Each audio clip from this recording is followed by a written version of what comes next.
So Refuge KC is glorifying God by welcoming refugees as their new American neighbors with the gospel and compassion so they might know, love, and follow Jesus into his kingdom. So what's a refugee? Well, a refugee is a person who's fled their country of origin, so they've crossed that border. So this is, of course, an unprecedented time of the dispersion of peoples, and we believe that this is what God's doing. He's bringing the nations here. There's people that have sold their houses and have moved down into this part of the city just so that they could work with refugees and help them come to know Jesus and what he can do for their lives. People are people, no matter where they're at, where they're from. God made us all, and we all have those things that we can bond with another person on. They've been through substantial journeys in terms of length and adversity. From Eritrea, we've most recently been getting to know Isaias and Tasfayanis, and they're from a Coptic Christian background, but their track a little different than the typical refugee, partly because of the shrinking in numbers that we're resettling or allowing to be brought over in the refugee resettlement. Tasfayanis tells us of making his way from Eritrea to Ethiopia, and then Ethiopia over to Yemen, and then Yemen to Saudi Arabia, and eventually it gets on a plane for Argentina, South America, and begins to walk. It talked about walking through the jungles of Brazil, where he didn't see the sky for 6 days because of the tree coverage, and he just slashed through the foliage of the tree coverage to make his way to our southern border and to request for asylee status, to be an asylee, and so requesting asylum, and then he received that and made his way on up by car through Texas and Oklahoma into Kansas City here. You just tell when I met Rich that he had a real heart for God, for God's Word, as well as for people. And so he became a barista. He was a regular part of the workings of the shop, and then a manager, and just took on more leadership opportunities. And the more I got to know Rich, the more I saw his heart for the nations, and that he was really deeply burdened for a lot of the refugee and immigrant communities that are right around the coffee house.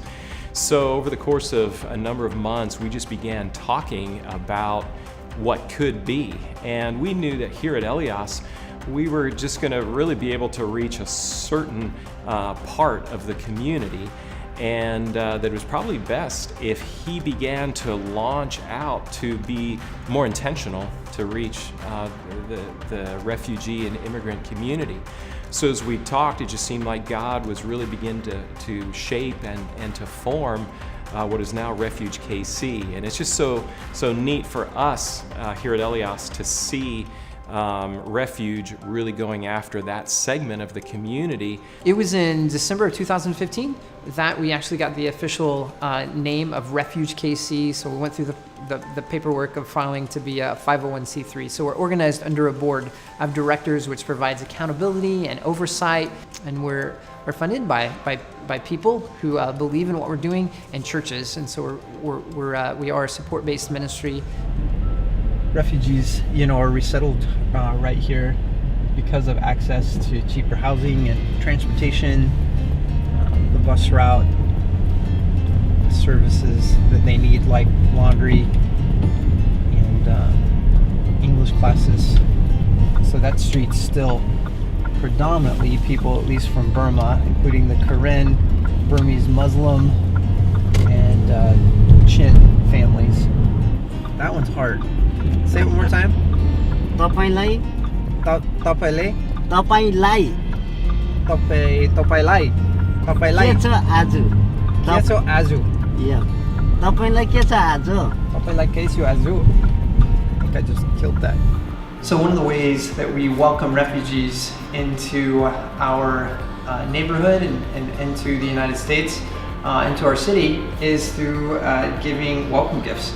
And so churches so often prepare these for us. And so the contents of a welcome gift, the essentials of rice, jasmine rice or basmati, lentils, cooking oil, salt, a cooking pot, and then a soccer ball, jump rope, sidewalk chalk for kids, and then oftentimes people spruce it up some with winter wear like scarves, hats, coats, and gloves. But with this, we're able to just show up to a home and welcome these families, or welcome a family into our neighborhood with just a very practical and useful gift. And thank you for your presence here with us, and that you have all authority. God has blessed us. We live in a country where, sorry, I get choked up. We get Social Security, we get pensions. We are wealthy. Even if we just live in a modest home, we're wealthy compared to other people in the world. I've never been hungry, like starving hungry. I've never worried where I was going to sleep at night. 60 years. I'm 60 years old and I've never had to worry about that. And there are people in the world that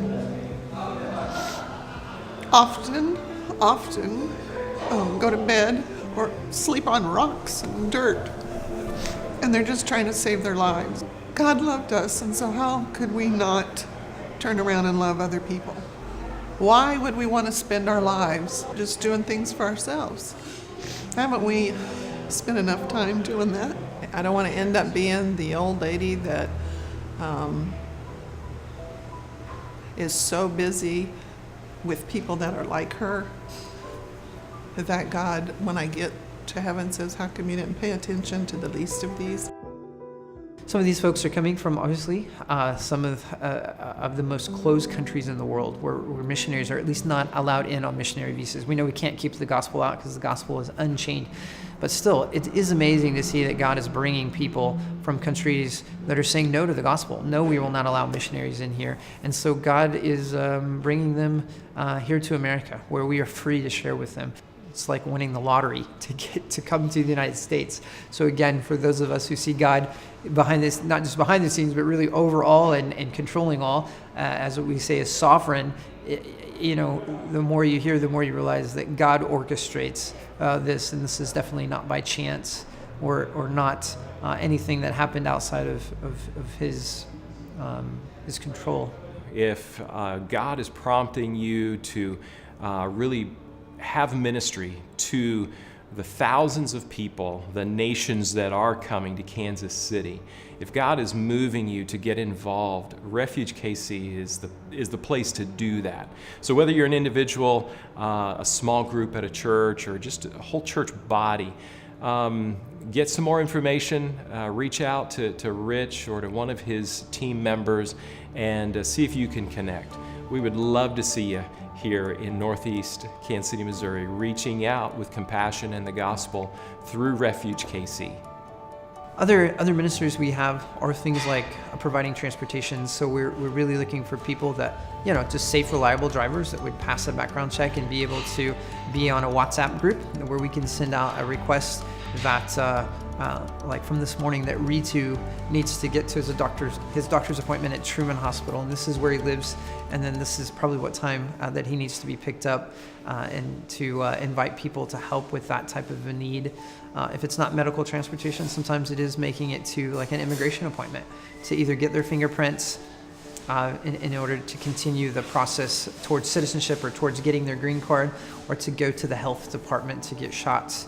Churches also get involved by teaching English with us. We teach English on a language partner basis, to where we pair each individual with a language partner and native speaker. So if you know and love Jesus and speak English, then you qualify. And if you find yourself wondering, hey, how can I get involved with refugees, but maybe you don't feel like your skill set fits any of the things listed or that you see, we would gladly welcome you just to come down and have a conversation with us, over coffee, where we office here at Elias Coffee House and Ministries, and to even give you a tour. We would love to connect you with a family. So definitely hear me say, if you're ready to connect with a family, come down. We'll connect you over, over a meal, over coffee, over tea.